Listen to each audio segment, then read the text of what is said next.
The way I ate had to change with it. And just as I was starting to feel that shift, a new study stopped me in my Bruh. I got a bad feeling about this. Oh no. My studies? My studies? Not my studies. There's nothing that goes up my butt like a rocket more than my studies.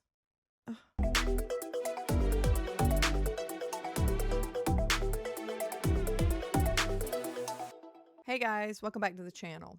So I was sitting around, doom scrolling on YouTube, as you do after the holidays.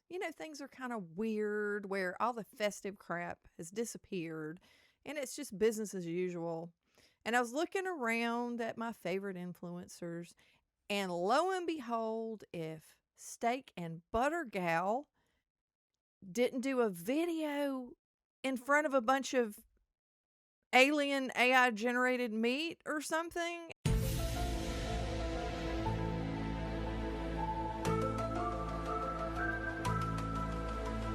And it's titled, I Was Wrong. You know what I'm thinking? Are you thinking that? Because I'm thinking that. But I'm not thinking what you think I'm thinking. Like, I'm thinking that this is titled that way to capitalize on the recent trend of everybody ditching carnivore. Well, everybody's not ditching carnivore, but that's the perception that people are giving, is that everybody's ditching carnivore. And the drama that is going on, I don't know, it's a little clickbaity probably, but I mean, let's see what's going on, because she's wrong about something. I wonder what she's wrong about. Let's find out, shall we? For more than 7 years, I've lived on the carnivore diet. It shaped my health, my energy, and the way that I understand food. I thought I had it dialed in, but the truth is, bodies are not static, and what works in one season doesn't always work forever. As my body changed, Uh-oh. so did its needs, and eventually, Damn, girl, look at you. Now, I've never seen these pictures of her. I follow her, but I haven't seen all of her videos, not even close. But wow, she did change a lot. I mean, she's a beanpole for real. Like, she's really skinny. That's about the size I was when I was younger. Like, I was really, really, really thin. I mean, she's not like obese or anything in the previous video, but that's a big difference. Like, I didn't know that she looked like that before. That's interesting. Learn something new every day.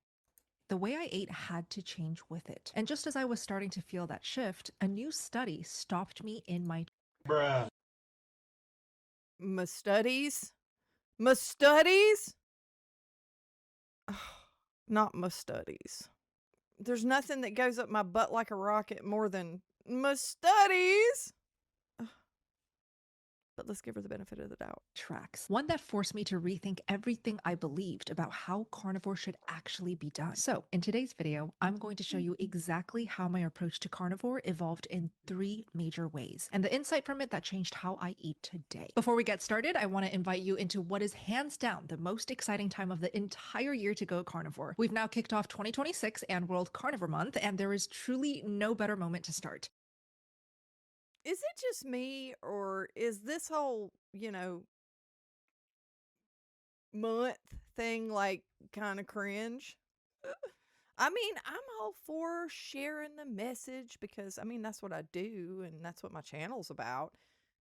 But giving something a month, it's like, if you look this up, I bet you're going to find the stupidest things dedicated to months. And so, I mean, if we've got all this stupid crap that gets a month, I mean, why shouldn't carnivore?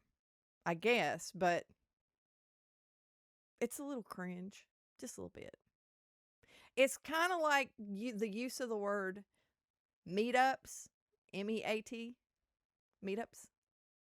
Yeah, that needs to be abolished in our community. We need to quit saying that. Like, the proliferation of dad jokes needs to stop. Someone needs to put a stop to it.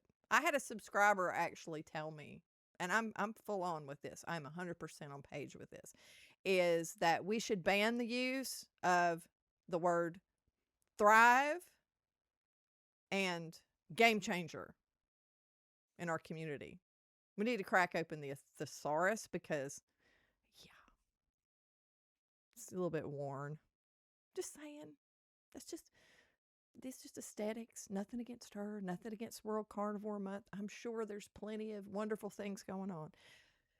But I'm just saying, you know? So I had to add this. I just had to. So evidently the National Press Club, is in control of all the special months, as seen right here. They have a list. Evidently, there's over 350 special awareness events and observations annually, which present great opportunities to host an event and bring media and public attention on your issue. Blabbity, blabbity, blue. And when you look here, I don't see carnivore on the list. I mean, we've got Be Kind to Food Servers Month. I guess they're not serving carnivore dishes. Book Blitz Month, Brain Teaser Month, Celebration of Life Month, Child-Centered Divorce Awareness Month, Clean Up Your Computer Month, Get Organized Month. Now, oh, come on. Carnivore's way more important than all of this crap. Look at this. Well, not all of it's crap. There's some good stuff here. Radon Action Month, Self-Help Group Awareness Month, Self-Love Month. I could say some things about that, but I'm not going to. Shape Up U.S. Month, Slavery and Human Trafficking Awareness Month, Stalking Awareness Month, Teen Driving Awareness Month. Okay, I'm done. I'm just saying, are they in control of all the months? Probably not. But anyway, I don't know how you get your own month. How you do that? Either way, I still say it's cringy. Just saying. Okay, I'll back it up. Let me back it up because, I'm being a total tool. Hands down, the most exciting time of the entire year to go carnivore. We've now kicked off 2026 and World Carnivore Month, and there is truly no better moment to start or restart your health journey with my community, the Steak and Butter Gang. I created the Steak and Butter Gang in 2020 simply because I wanted connection, to have friends and a place where I didn't feel like such an outcast for how I was eating and living. Fast forward 6 years, and it's grown into a community that's helped thousands of people lose fat, heal their hormones, and finally feel supported. I'm going to show off just a few of our member before and after photos. We have literally thousands of testimonials in there now because members are healing and feeling so good, on track with their weight. That's pretty cool, actually. A lot of these groups and stuff like that seem like a scam in some places. But I mean, I think if you see all these kind of results, a lot of these people must be getting something out of them, the member thing. So that's pretty cool. I mean, those are some impressive photos. Law schools and held accountable by over 20,000 members. The coaches in the Steak and Butter Gang are some of my favorite people on earth and have become like family to me and our members. Not only are they so very experienced in all aspects of carnivore healing and troubleshooting, but they have also walked this path themselves. Along with our $2,000 in transformation cash prizes and weekly giveaways, you'll also have access to live Zoom calls almost every single day, where you can hop on Zoom, ask questions, get real-time support, and feel genuinely guided by my team of experienced carnivore coaches. We also have doctors visiting every single week to answer questions, like Dr. Elizabeth. Hold, please. For coaches, we also have doctors visiting every single week to answer questions, like Dr. Elizabeth Sorry. Wright, Dr. Anthony Chafee, Dr. Sean Baker, Dr. Tony Hampton, Dr. Robert Kiltz, and so many more. Members also get exclusive access to over 20 hours of content filmed and created by Dr. Sean Baker himself. So you don't have to do any of this alone anymore. We'll be right there with you every step of the way. This really is the missing link that I feel like most carnivores need in order to succeed, get fat adapted, and actually get results that last. So if you want to join the 90-day challenge that has been transforming lives since 2020 during the most Oh, God. SBG. Meet up. Points deducted for that. exciting time of the year, just head to the URL shown on the screen, sbgmeetup.com, or click the link down below in the description. And guys, I am poking fun here, but I feel kind of bad because living in a glass house and throwing bricks because I am the person who coined the term carnivision. That was a dark day. I'm sorry. I apologize. Please forgive me. description box for a clickable link. We truly cannot wait to welcome you in and celebrate you. So now let's talk about the study that changed everything because it challenges one of our most deeply held assumptions. The study The studies. Okay.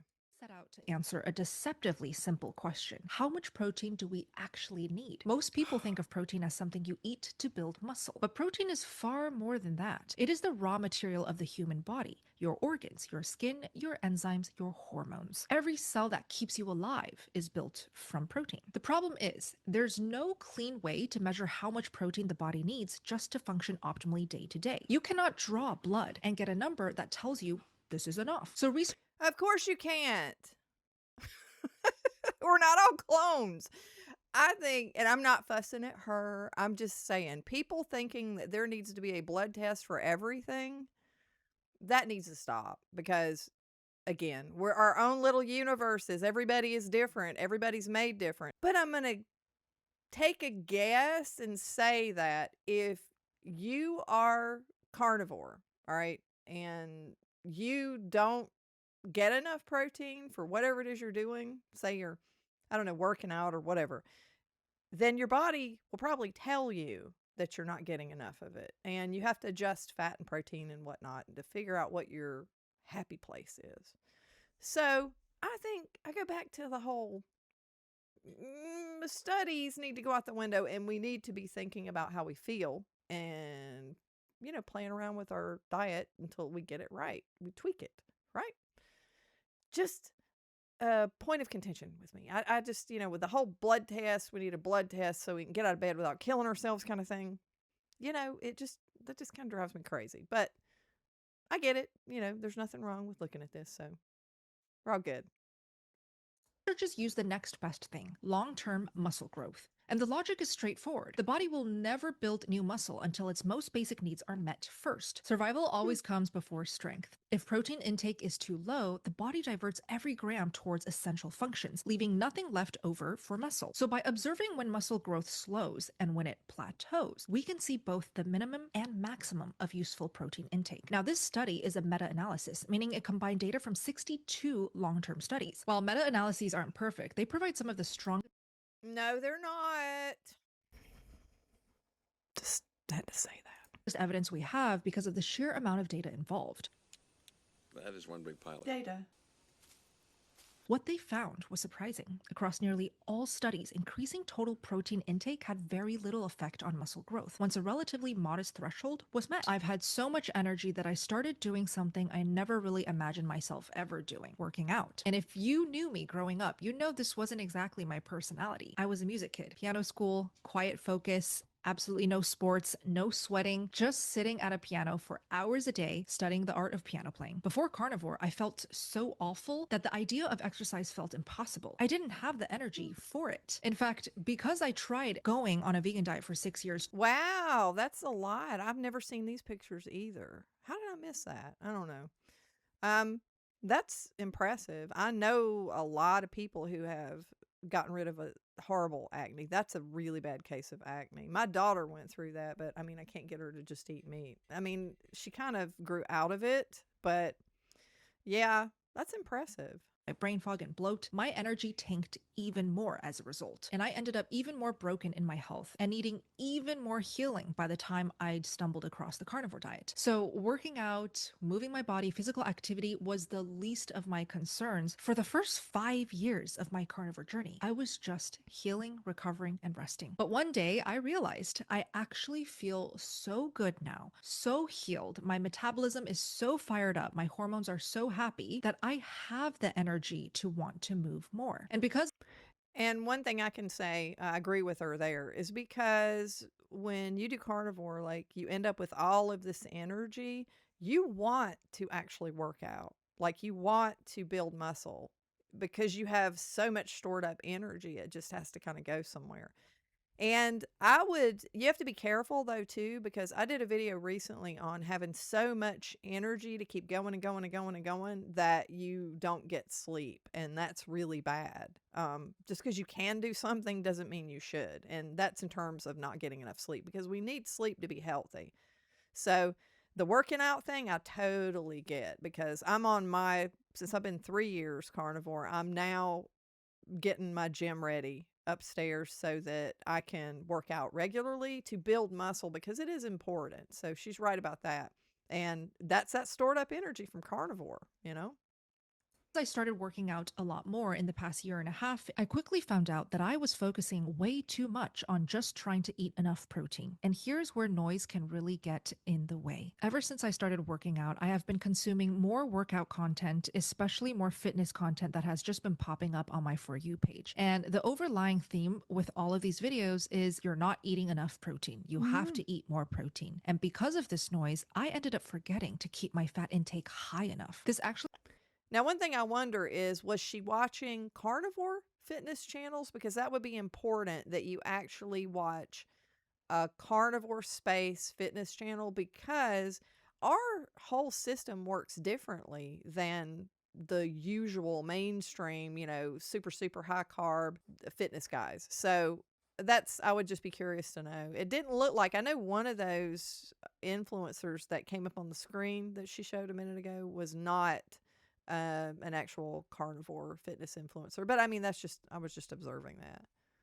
led to me eating closer to a 1-to-1 fat to protein ratio, and I ended up feeling more tired than usual. So, after reading this, here's what I actually did. I lowered my protein intake from roughly 200 to 300 grams of protein per day down to about 120 to 150 grams maximum. And I did not do it by eating less food. I did it by changing what that food was made of. That meant pulling back on the leaner, protein heavy staples I had relied on for years. Chicken wings, chicken thighs, and even ground beef started taking up less space on my plate. And in their place, I deliberately added more fat dense foods. I leaned hard into my favorite raw dairy, raw cottage cheese, raw cream, and raw butter, using them not as extras, but as core energy sources. Meal Now, I will attest to that.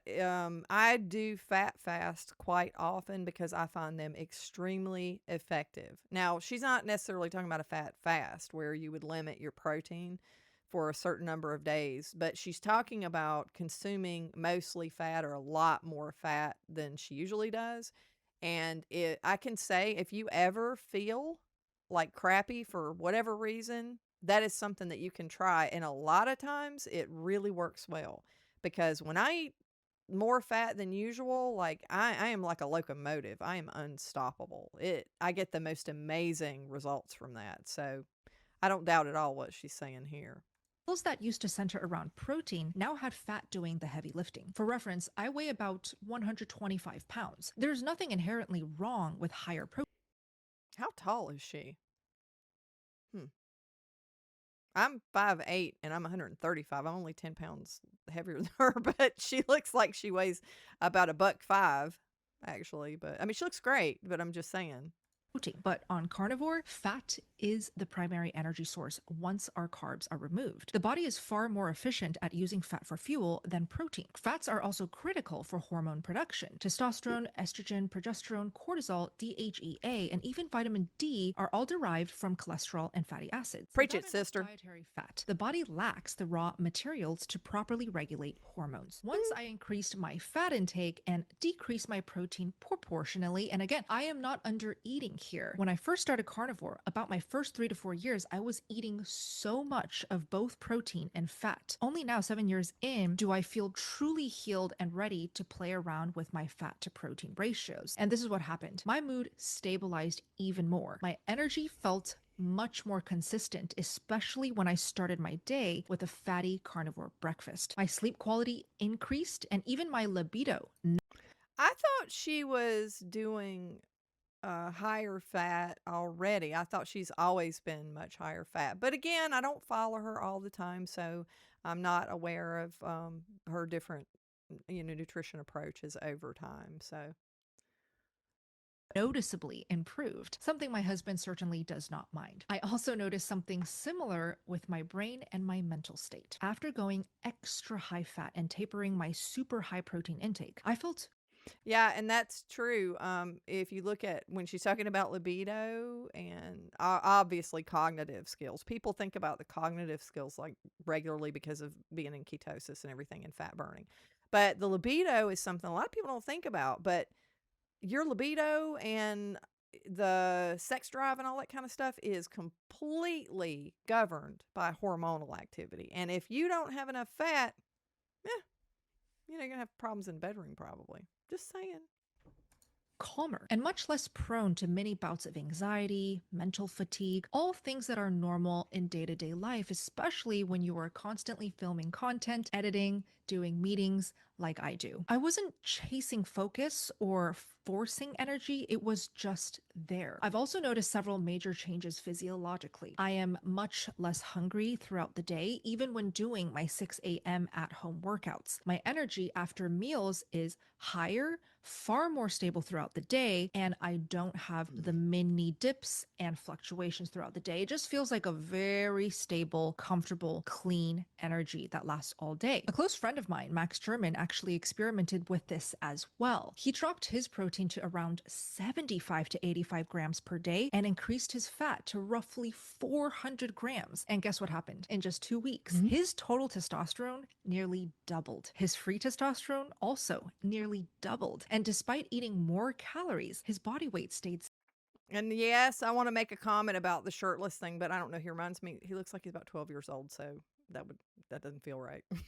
stable and even decreased, suggesting a higher metabolic rate. And if you're already eating high fat, that might mean pushing the fat to protein ratio a bit further than you thought. Protein needs may be lower than we once thought, while dietary fat plays a far larger role in energy, hormones, metabolism, and overall well-being. And here are my best general guidelines if you would like to start experimenting as well. Try aiming for about 2 grams of protein per kilogram of your lean body weight, roughly 0.9 grams per pound, and then eat animal fats.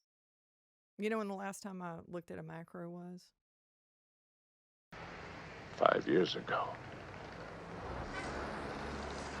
But I mean, if you're looking for a place to start, To satiety. At a minimum, fat intake should match protein intake by grams, though many people do better with even higher fat ratios. I am one of them, but obviously individual needs will vary person to person. For me though, based on this study alone and my personal results, I am sticking with a higher fat, a very intentional higher fat, lower protein carnivore approach. Before we wrap this up, I want to share some I do that, but I do it because my body, when I tried different combinations, it told me to.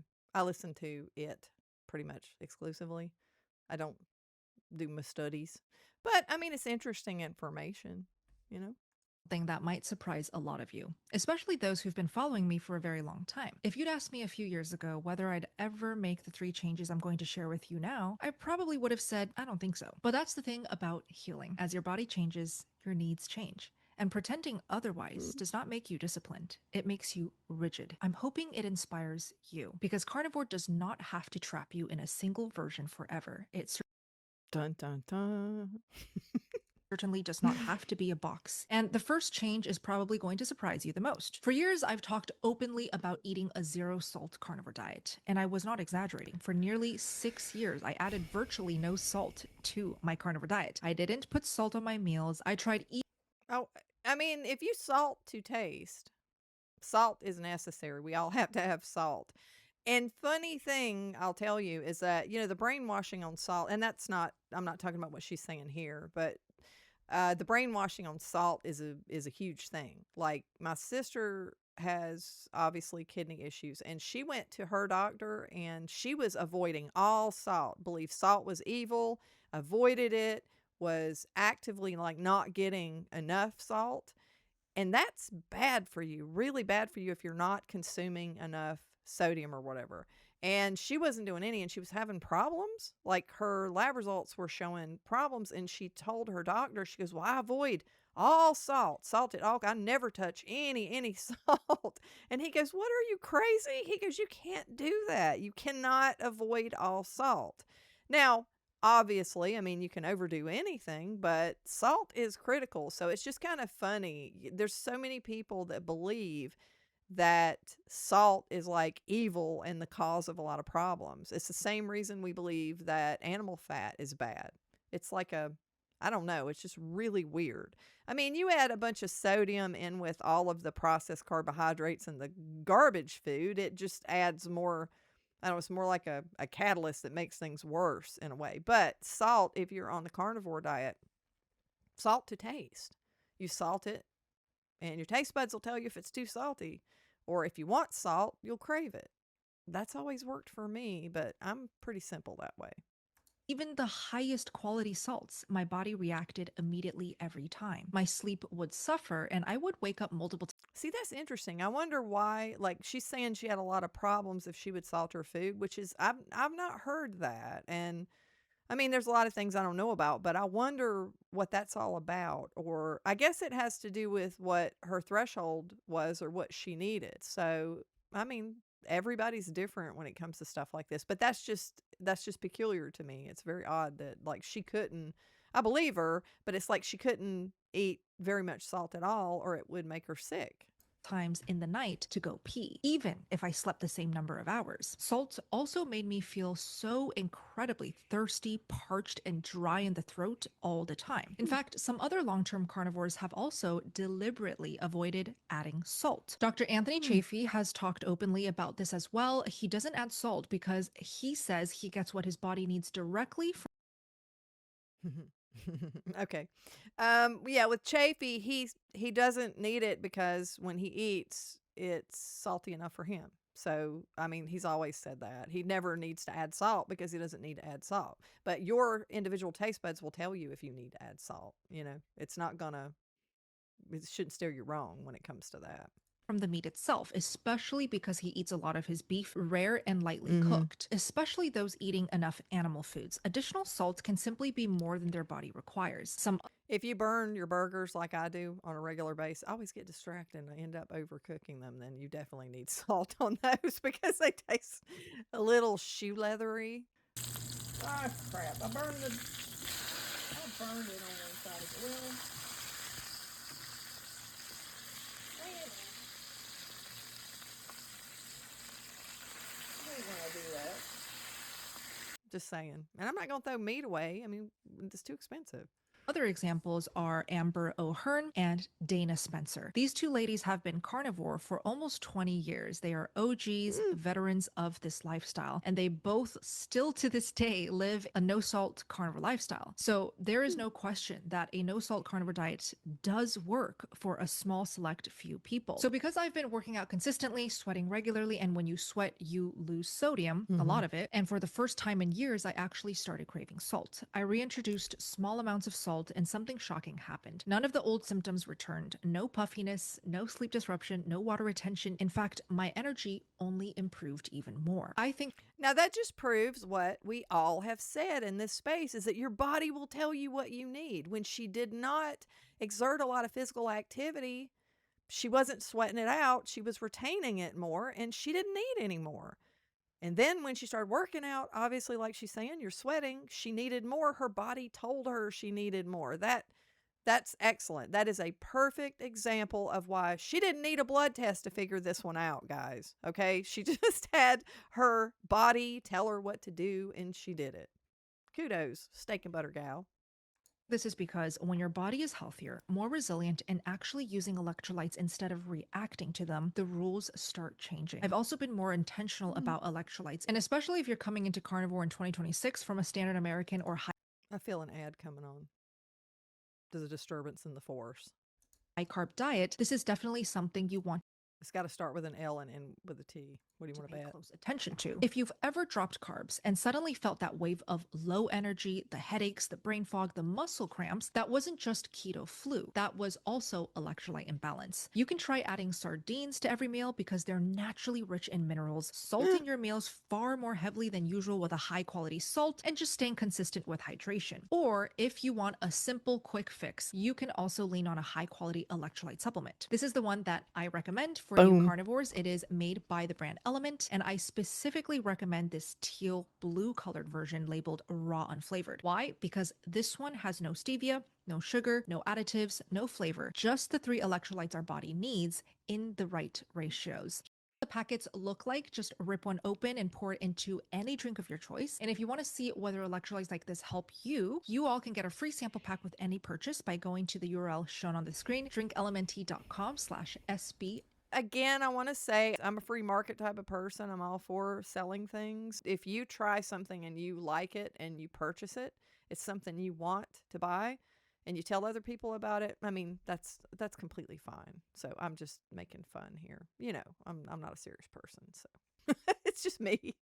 GAL. I've also linked it down below. Now, the second change is something I never could have done in the beginning. I had so much autoimmune healing, so much resting, replenishing, and repairing to do that I had to be extremely strict. So I'm talking beef, butter, eggs. That was it. When I first started, even certain foods like seafood, shrimp would trigger my eczema and psoriasis flare-ups. Spices and seasonings, completely off the table. I would get a runny nose, congestion immediately. The smallest deviation could actually set everything off for me when I first started. So I even avoided eating out whenever I could because I knew that if I ate at restaurants, I would risk having another flare up. I had to protect my healing, and that strictness absolutely saved my life. But last Vegan Jim Bro was making fun of her because he had a clip where she was talking to her boyfriend, I think at the time. It was an older clip. And she was saying that she can't eat out because they might accidentally put seed oils on it and it would make her sick, which, you know, even a minuscule amount of like seed oils or something outside of the norm, like could set her off. So I know that's, you know, that seems to be the case because she was discussing that. That's terrible. I was never that sensitive about small amounts of things. However, the seed oils, if I get seed oils, I know it because it usually makes me feel horrible. But it would have to be more than just say something left on a grill, I think. Like I think that wouldn't bother me, but if you had any substantial, like if you ate salad dressing that had seed oil in it, it would make me sick as a dog. So I feel her pain. But last year, something shifted, especially after a trip to Italy with my husband. You guys probably saw the videos when I was in Italy, having such a great time, getting to meet Dr. Elizabeth Bright in person.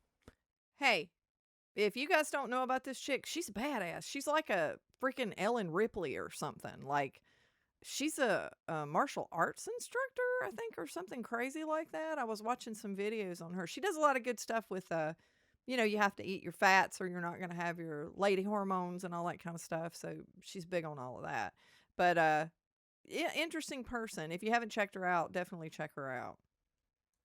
For the first time ever as well was so special. During that Italy trip, I was reminded that food can also be connection, a special memory, joy with my family, joy with friends, and sometimes saying no to literally everything, being nitpicky and so perfectionist and clean to everything I ordered, especially on a vacation. It started to be its own kind of stress. So once I felt fully healed, and I truly believe I am, I began experimenting carefully, not recklessly, not daily, but intentionally during the right moments. So let's talk spices. Fresh seasonings, light sauces, light spices, light flavors, especially in restaurants. I let this be that experiment for me. Things that would have destroyed my skin, caused me tons of congestion, runny nose, nasal drip, and caused me histamine reactions didn't anymore. So I realized my So now, if she was to continue to eat the things that she's talking about eating, they may cause her problems again. Like it may come back and it may cause problems depending on the frequency and all that. But I mean, if you rarely ever eat outside of the bounds of your diet and you don't have any problems with it, it doesn't cause you issues, and you don't do it all the time, I don't see why people care so much about that. I really don't, you know, because it's a non-issue, you know. Like I said, though, if you're a food addict, different story, completely different story. Or if you're like, I don't know, Michaela Peterson is allergic to air. So, like, I think she has to be super, super strict, and she probably will for a very long time, odds are. So, people like that have severe problems, taking a chance is not worth it. So, you know, you have kind of different groups of people that have different goals and different problems. So always keep that in mind when you're looking at carnivore. body had finally changed. It wasn't fragile. So I won't come to collect your carnivore card later. Just saying, Bella. You're good. You're good. The militia's not going to be sent out. Reactive and sensitive anymore. It was now very resilient, fully healed, and stronger than ever to be able to have small amounts of plant seasonings and peppers and flavorings here and there because I focused on a carnivore diet. So I don't fear foods the way I once did. And that really matters because I also come from a history of fearing how much I was allowed to eat. For most of my life, I was terrified of eating too much. I restricted portions. I counted calories. I did everything right and still couldn't lose weight. I remember eating under 1,500 calories a day as a vegan and watching. Girl, I got you beat. When I was actually dieting way back, I would eat 850 calories a day. That was back when everybody was like skinny, skinny, skinny. And this was when I had gotten out of college, maybe the third time, and I was, I was sitting a lot for a while, and I had gained some weight, not anything at all drastic or anything, but I had gained maybe, I don't know, 15 pounds or something like that. It was horrifying. I was just totally horrified. And I basically, starved myself. When you're eating like 800 calories a day and you're not getting any of the animal fat and you're eating like plant matter, yeah, that's bad. That'll make you very, very sick. So I remember, and working out doing that. Just that's the starvation diet, basically. The starvation exhaustion diet. I had really crafted that one, and I did it for a lot of number of years. And that'll work. If you starve yourself to death, you'll get skinny. You're not going to get healthy, but you're definitely going to get skinny, So not good. Nothing change. Actually, watching my body get bigger and puffier. Now, I eat closer to 3,000 calories a day easily as a carnivore, and yet I am leaner, stronger, happier, and more energetic than I've ever been. The third change is that I have really incorporated dairy in a very big way. It probably now makes up 30% of my carnivore diet. Earlier in my journey, when I was making content my first few years of carnivore, I did not have any dairy besides butter. I've also made videos sharing that I've noticed in my community members as well, avoiding dairy early on can help break weight stalls and prevent weight gain. Eating dairy can even sometimes trigger carb cravings. For me, dairy also triggered my autoimmune symptoms. Now, carb cravings, when she's talking about that with dairy, the only kind of dairy that actually would cause me to have carb cravings, I believe, but I haven't drank it, so don't really know. I don't really want to find out. And I'm not really wanting it either, but would be milk because of the sugar content, the lactose in there. I suspect that I could chow down on some milk and overdo it, but I don't know. I don't know that to be true. Maybe someday I'll have some milk. I don't know, but I have no interest in it for now, or no plans in the future. But I do have a lot of heavy cream, so that's a thing. Initially because my gut lining was compromised, and proteins like casein and residual lactose were enough to provoke an inflammatory response in my psoriasis, eczema, and cystic acne. So, what is different now? 7 years into a carnivore diet, again, I truly feel like I have healed everything that I needed to heal. My gut is totally reset, stronger, and more resilient than ever. So, what's different now is what kind of dairy I use and the intentional eating of raw, unpasteurized dairy. I've now reintroduced it specifically in the form of raw, fermented dairy to support my metabolism. So things like kefir, cottage cheese, cream, and yes, lots of cheese, lots of butter. This is not pasteurized dairy. Why do I avoid pasteurization to this day? Because pasteurization heats dairy to high temperatures, which denatures proteins, alters fats, and destroys many of the natural enzymes, probiotics, and bacteria that helps us digest it properly. Pasteurized dairy still leads to inflammation, it still leads to skin flare-ups and lower energy. Even unfermented raw dairy, like I mentioned, milk, can be problematic because of the high amounts of lactose. But when dairy is both raw and fermented, the bacteria break down much of that lactose and make the proteins far easier to tolerate. As an Asian, I grew up having lactose intolerance. Okay, so a lot of Asians actually are allergic to dairy. My husband is lactose intolerant. I have seen so many cases where carnivores who used to be lactose intolerant, they now eat exclusively raw dairy, lactose intolerance and issues gone. No more allergic reactions, no more indigestion, no more extreme gas. I myself included, when I have raw dairy, lactose intolerance gone. And because my gut lining has finally healed after so many years on a strict carnivore diet, I am now able to tolerate not just a little bit of raw dairy, but a lot of raw dairy. So Does kefir taste like shit? I just want to know. I have never had kefir.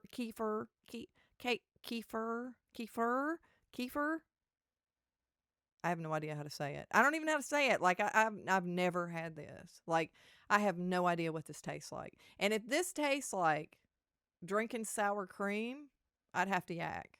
Like that's what I imagine it to taste like. But I don't know. I mean, maybe it's good. People are drinking the crap out of it though.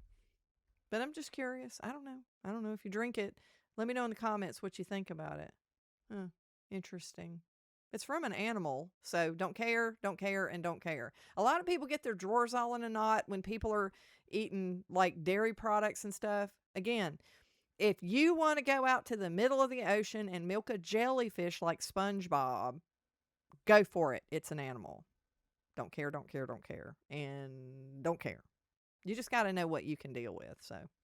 So if you watch any of my videos where I share what I'm eating in a day, what I'm having for breakfast, what I'm having for dinner, you will see about 30 to 40% of my plate is raw dairy, whether it's raw butter, a big chunk of it, or a nice big bowl of raw cottage cheese. Like I said, I am very intentional about keeping my carnivore meals very high fat, and I just have been lowering ever so slightly the protein intake. By the way, I know how difficult it is to find raw dairy these days. Don't even think Is that a bowl of congealed fat? Or a. Oh, okay. I don't know what that is. It looks like, you know how when a ham is in the refrigerator and you leave the juices in it and it congeals and okay. I don't know what that is, but maybe one of you do and you can tell me. But ow. about trying to find a raw milk, raw kefir, or raw cottage cheese in grocery stores. For most of us in the United States, What is that gray thing? Hold the phone. Hold on. What is that? Oh my God. Can you see this cursor? What is that? I gotta find this video and see what this woman is eating because that gray thing, it looks like goose liver pate, which I'm all about. If that's what it is, and sign me up. But this looks like congealed leftover grease or something. And I don't know if this is just to show different types of fats on a board or if this was her dinner. Like, is this her dinner? Is she eating this? I don't know, man. I don't know. raw milk, raw kefir, or raw cottage cheese in grocery stores. For most of us in the United States, it's illegal to even buy it unless you know private raw dairy farms near you or unless you order from Miller's Bio Farm, which is my exclusive source of raw dairy now because it's so easy to order. They ship to my door and I have literally a rainbow of variety to choose from raw dairy options. I'll make sure to link Miller's Bio Farm down below. Carnivore diet didn't heal me so I could stay afraid and strict forever. It healed me so I could finally live my life. Your body is not meant to stay frozen in one phase, although for some of us it may feel like an eternity of healing. For some of us, healing will take years. It did for me. But just know, if you've put in the hard work to stay consistent, to do it over and over, day after day, eating the right foods to heal your body once and for all, your body will eventually finish the healing stage, move into the strength stage. And if you listen closely, your body will give you signals to tell you that it's now moving on to the next stage. That is probably the most priceless lesson I've learned through my 7 years of eating a high-fat carnivore diet. So if I have something to say about this. So a lot of people will give her crap because she's saying basically you move on to eat other things outside of carnivore. And I don't think that's what she's saying here. I think what she's saying is that essentially you can spice your food up. Okay. Because she can tolerate it now, when a lot of carnivores have always put spices on their food. I mean, that it's not earth-shattering news or whatever.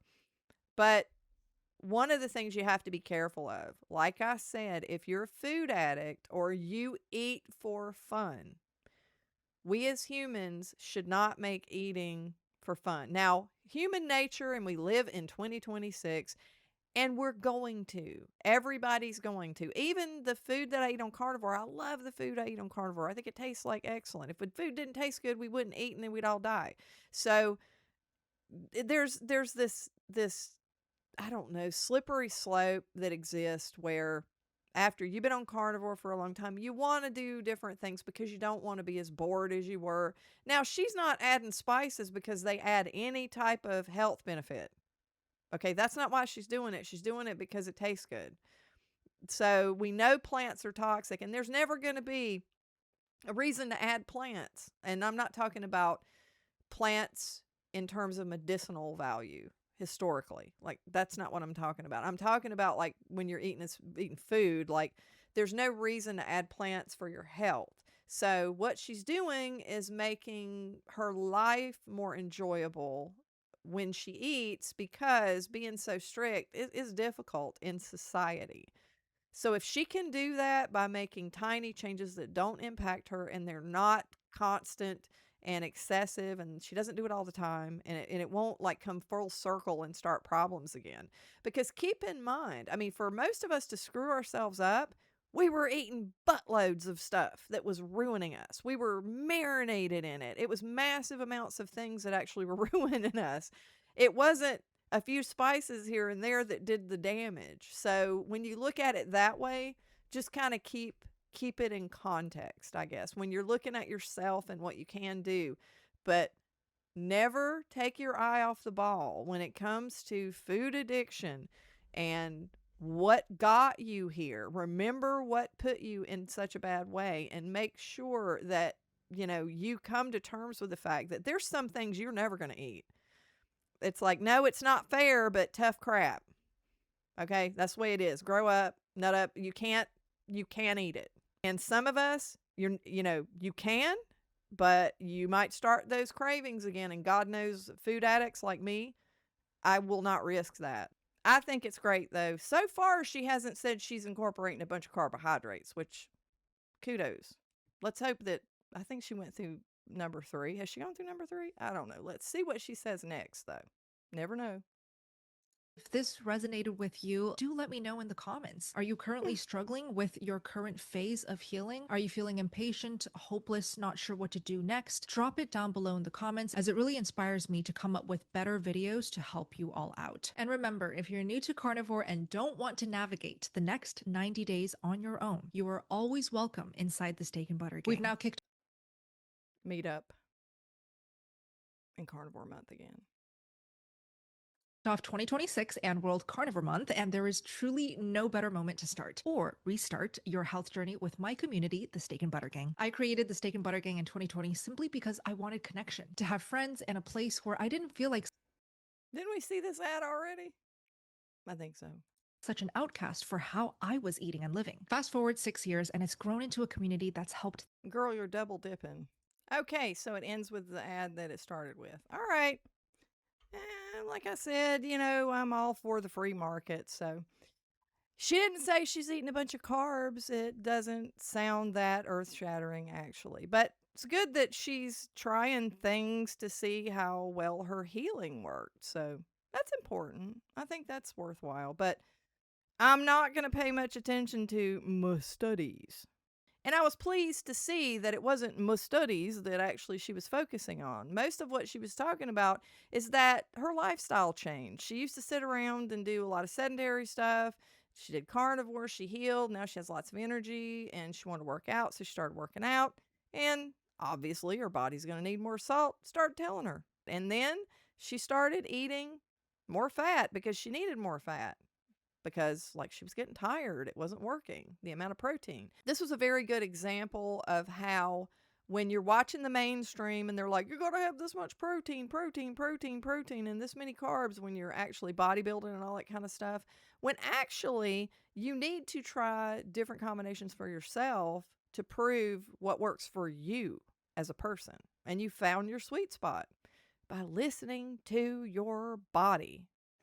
Plain and simple. Carnivore is so easy. It really is. And the reason I say it's easy is because you just listen to your body. That's it. Let me know what you think about Bella's changes that she's made on her carnivore diet. And let me know in the comments section below what you've done. What have you changed? How has your healing been? What are your results? How long have you been a carnivore? I'm always interested to hear about your results and your stories.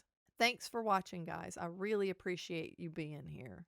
And by the way, on New Year's Eve, before my live stream, I actually hit 3,000 subscribers. I think I'm at 3,010 now, which is amazing. And I appreciate every one of you. And if you haven't subscribed, please, if you could, that would be great if you do enjoy the content. And make sure you hit that notification bell so you don't miss upcoming live streams or videos. If you are not a carnivore and you're curious and you're looking to go carnivore for Carnivore Month or whatever, check out this video on how to carnivore in 2026, where I give you a lot of tips and tricks that I've learned along the way in these past 3 years. But again, thank you for being here, and I will see you guys in the next video. Bye.